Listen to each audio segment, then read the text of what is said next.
یہ ہے وقت میڈیا۔ سلام آداب، میں ہوں آپ کا دوست، آپ کا ہوسٹ شفیق خان وقت میڈیا سے۔ دوستو، قربانی سے متعلق بہت سے سوال ہیں لوگوں کے۔ آج کل لوگ کافی قرضے میں ڈوبے ہوئے ہیں، یعنی قرض دار ہیں، تو کیا ان پر قربانی واجب ہوگی؟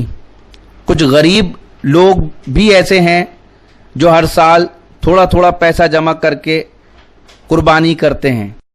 تو یہ سبھی سوالات ہیں، اور ان سبھی سوالات کے جوابات کے لیے ہم آپ کو لے چلتے ہیں ہندوستان کی دارالحکومت دہلی سے ہمارے ساتھ ہمیشہ کی طرح موجود ہیں ترجمان اسلام حضرت مولانا مفتی محمد نسیم رحمانی صاحب، جو کنوینر ہیں اصلاح معاشرہ کمیٹی دہلی اور انڈیا مسلم فیصلہ بورڈ کے، ساتھ ہی دہلی میں ان کا ادارہ ہے، خود ان کا ادارہ ہے المعہد العالی الاسلامی، اس کے بانی اور محتمم ہے۔ تو مفتی صاحب کیا کہیں گے آپ؟ السلام علیکم ورحمۃ اللہ وبرکاتہ۔ شفیق صاحب، میں نے آپ کا سوال سن لیا ہے۔ کیا مقروض پر قربانی واجب ہے؟ یاد رکھیے، قرضے کی ادائیگی کے بعد اگر اتنی مالیت بچ جاتی ہے کہ وہ صاحب نصاب کو پہنچ جائے تو ایسی شکل میں اس پر قربانی واجب ہے، یعنی 52.5 تولہ چاندی کی مالیت حاجات اصلیہ سے زائد موجود ہو تو قربانی واجب ہے۔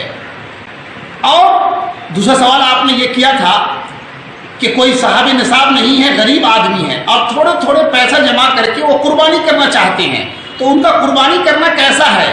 یاد رکھیے، جو لوگ صاحب نصاب نہیں ہیں، غریب ہیں اور اپنے جیب کے خرچے سے تھوڑے تھوڑے پیسے جمع کر کے اللہ کے راستے میں قربانی کرنا چاہتے ہیں تو یہ واجب نہیں ہے، البتہ اگر قربانی کر لے تو ثواب ضرور ملے گا۔ مفتی صاحب، عید الاضحیٰ کی نماز کس وقت سے کس وقت تک پڑھ سکتے ہیں، اور عید الاضحیٰ کی نماز پڑھنے کا کیا طریقہ ہے؟ جی شفیق صاحب، آپ نے کہا کہ قربانی عید الاضحیٰ کی نماز کس وقت سے کس وقت تک پڑھ سکتے ہیں اور نماز عید الاضحیٰ پڑھنے کا طریقہ کیا ہوگا؟ یاد رکھیے، سورج نکلنے کے بعد سے لے کر زوال کے وقت سے پہلے تک کبھی بھی عید الاضحیٰ اور عید الفطر کی نماز پڑھ سکتے ہیں، لیکن کوئی صاحب سورج نکلنے سے پہلے پڑھنا چاہے ان کی نماز عید نہیں ہوگی۔ اور نماز عید پڑھنے کا طریقہ کیا ہے؟ سمجھیے باتوں کو۔ سب سے پہلے نیت زبان سے کہنے کا نام نہیں ہے، نیت دراصل ارادے کا نام ہے۔ دل سے آپ نے جن چیزوں کا ارادہ کیا اسی کو نیت کہتے ہیں۔ اگر کوئی زبان سے کہنا بھی چاہتے ہیں تو اس طریقے سے کہہ سکتے ہیں کہ میں نیت کرتا ہوں 2 رکعات عید الاضحیٰ کی 6 زائد تکبیر کے ساتھ پیچھے اس امام کے میرا منہ کعبہ شریف کی طرف، اللہ اکبر۔ نیت باندھنے کے بعد آپ ثنا پڑھیں گے، امام صاحب بھی پڑھیں گے، مقتدی بھی پڑھیں گے۔ ثنا پڑھنے کے بعد اب آپ ہاتھ چھوڑ دیں گے جیسے امام صاحب کریں گے، اور ہاتھ چھوڑنے کے بعد 3 مرتبہ زائد تکبیر کہی جائے گی، اور تیسری تکبیر میں ہاتھ باندھا جائے گا، ہاتھ باندھ لیا جائے گا، اور ہاتھ باندھنے کے بعد سورہ فاتحہ قرات، پھر جس طریقے سے عام نماز ادا کرتے ہیں رکوع سجود وہ ادا کریں گے۔ جب یہ پہلی رکعت مکمل ہو گئی، دوسری رکعت میں آنے کے بعد آپ سب سے پہلے یہاں پہ امام صاحب سورہ فاتحہ پڑھیں گے، قرات کریں گے۔ قرات کے بعد پھر 3 زائد تکبیرات ہوں گی، اور تینوں تکبیرات میں ہاتھ کان کی لو تک پہنچایا جائے گا اور چھوڑ دیا جائے گا، اور چوتھی تکبیر میں کہتے ہوئے امام صاحب مقتدی امام صاحب کے ساتھ رکوع میں چلے جائیں گے، یعنی چوتھی تکبیر میں اللہ اکبر کہتے ہوئے رکوع میں چلے جائیں گے. تو جس طریقے سے تکبیر امام صاحب اللہ اکبر کہیں گے، مقتدی کو بھی خاموشی کے ساتھ اللہ اکبر کہنا واجب ہے، ضروری ہے. اگر کوئی نہیں کہتا ہے تو درست نہیں ہے. مفتی صاحب، مشترکہ قربانی کرنا کیسا ہے؟ بہت سے لوگ مل جل کر قربانی کرتے ہیں، اس کا جواب دیجیے. جی شفیق صاحب، آپ نے کہا کہ مشترک قربانی کرنا کیسا ہے. یاد رکھیے، گھر میں مثال کے طور پہ گھر میں بہت سارے افراد ہیں. والد کی الگ نوکری، ماں کے پاس اتنے زیورات ہیں کہ نصاب کی مالکہ، بہو کے پاس اتنی زیورات ہیں کہ نصاب کی مالکہ، بیٹی کے پاس اتنے زیورات ہیں کہ نصاب کی مالکہ، اور لڑکے بھی خوب کام کر رہے ہیں. سارے بچے اور بچیاں، لڑکے اور لڑکیاں، بالغ اور بالغہ بھی ہیں، نصاب کے مالک اور مالکہ بھی ہیں. ایسی شکل میں ہر ایک کے اوپر قربانی واجب ہے. بہت سارے لوگ کہتے ہیں کہ باپ نے قربانی دے دی، سبوں کی قربانی ہو گئی. خبردار، ایسی غلطی مت کیجیے گا. اگر آپ نصاب کے مالک ہیں، پیسے کما رہے ہیں، تو آپ پر بھی قربانی واجب ہے. حیرت ہے، تعجب ہے، اگر مکان خریدنے کی بات ہو تو 5 لاکھ روپے فوراً نکل جاتے ہیں، لیکن اگر اللہ کے راستے میں قربانی دینے کی بات ہے تو 2000 روپے 1500 روپے نہیں نکل رہے ہیں. آپ کی غیرت پہ حیرت ہے. گویا کہ جتنے بھی نصاب کے مالک ہیں سب پر الگ الگ قربانی واجب ہے. مفتی صاحب، ملک کے کچھ حصوں میں لاک ڈاؤن ہے، ایسی شکل میں کن لوگوں پر عید الاضحیٰ کی نماز واجب ہے اور کہاں کہاں؟ ذرا تفصیل سے بتائیے.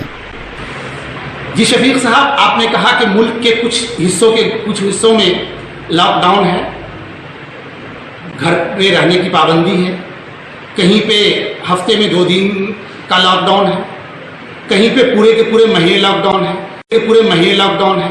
ایسی شکل میں لوگ نماز کیسے پڑھے اور کہاں کہاں پڑھے؟ یاد رکھیے، عید الاضحیٰ کی نماز ہر ان مقامات پہ ہوگی جہاں نماز جمعہ ہوتی ہے.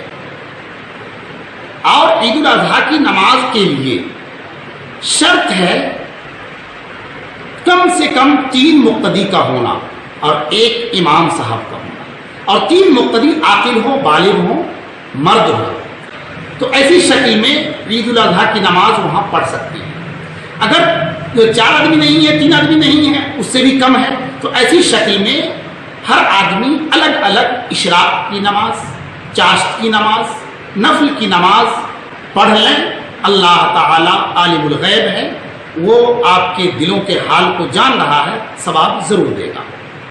دوسری بات یہ ہے کہ لاک ڈاؤن میں جہاں پہ پابندی ہے، گھر سے باہر نہیں نکل سکتے. اگر نکلیں گے تو یہ بیماری کا خطرہ ہے، بیماری پھیلنے کا خطرہ ہے. تو ایسی شکل میں آپ اپنے گھروں میں نماز پڑھیے. قربانی کا انتظام اب ایسے مقامات پر کیجیے کہ بھیڑ بھاڑ اکٹھا نہ ہو، ازدحام نہ ہو، بیماری پھیلنے کا خطرہ نہ ہو، اور میڈیا کو پرخچے اڑانے کا موقع نہ ملے. احتیاط کیجیے، اپنے آپ کو ہلاکت میں مت ڈالیے. قرآن کریم کا فیصلہ ہے. تو گویا کہ قربانی واجب ہے، یعنی جس طریقے سے نماز فرض ہے، آپ نماز نہیں پڑھیں گے اللہ کے یہاں پوچھ گچھ ہوگی. اس طریقے سے آپ نے قربانی نہیں کی، اللہ کے یہاں گرفت ہوگی، پکڑ ہوگی.